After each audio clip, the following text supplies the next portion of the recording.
Hello everyone, আসসালামু আলাইকুম ওয়া রাহমাতুল্লাহি ওয়া বারাকাতুহু। সবাই কেমন আছেন? আশা করি ভালো আছেন, আমিও ভালো। আমি আজকে এই ভিডিও দেখাবো আমরা যারা প্রবাসে আছে তাদের কিছু আনন্দ মুহূর্ত। যাই হোক, দেরি না করে মেন কথা যা ফুল ভিডিও দেখার জন্য সবাইকে আন্তরিক শুভেচ্ছা। আর আমার এই ভিডিওটা যদি ভালো লেগে থাকে তাহলে অবশ্যই লাইক, সাবস্ক্রাইব এবং কমেন্ট করবে, কারণ আপনার একটা সাবস্ক্রাইবই আমার ভিডিও বানাতে সাহায্য করে। যাই হোক, দেরি না করে মেন কথা আমরা যারা প্রবাসী আছে তাদের কিছু তাদের একটা সময় শুক্রবারের দিন বা জুম্মা রাত বলা হয়, সেই দিনটা আমাদের মনে হয় একটা আনন্দের দিন। আমরা এই রাতটা সবাই মিলে যারা আসলে সারা সপ্তাহ ধরে কাজ করার পরে যারা বা পরিবারের টেনশন, সেই জন্য আমরা যারা কিছু লোক গানের জন্য গান বাজনা করি, তারা কিছু সময় গান বাজনা করি। যারা বাড়িতে কথাবার্তা বলা তারা কথাবার্তা বলে। আসলে আমরা সবাই কথাবার্তা বলি বাড়িতে, সবার সাথে সবাই কথাবার্তা বলার পর যে সময়টুকু থাকে আমরা সেই সময়টুকু কিছু সময় আড্ডা দিই।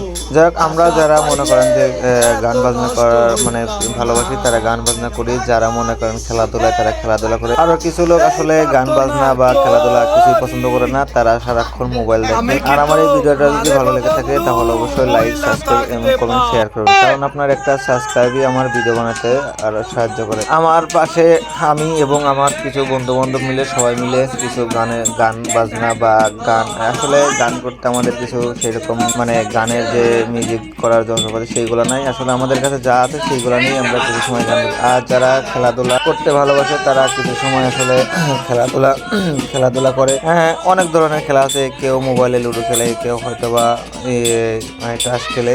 এক একজন এক এক ধরনের ভিন্ন যেরকম খেলাধুলা করে সেরকম খেলাধুলা করে। আর আমার এই ভিডিওটা যদি ভালো লেগে থাকে তাহলে অবশ্যই লাইক, সাবস্ক্রাইব এবং কমেন্ট শেয়ার করুন, কারণ আপনার একটা সাবস্ক্রাইবই আমার ভিডিও বানাতে উৎসাহিত করে। কিছু বন্ধু বান্ধব ভাই ব্রাদার মোবাইলে রুমে বসে বা অন্য খেলাধুলা করছে। যাই হোক, সবাইকে ধন্যবাদ আগামী পর্ব দেখার জন্য।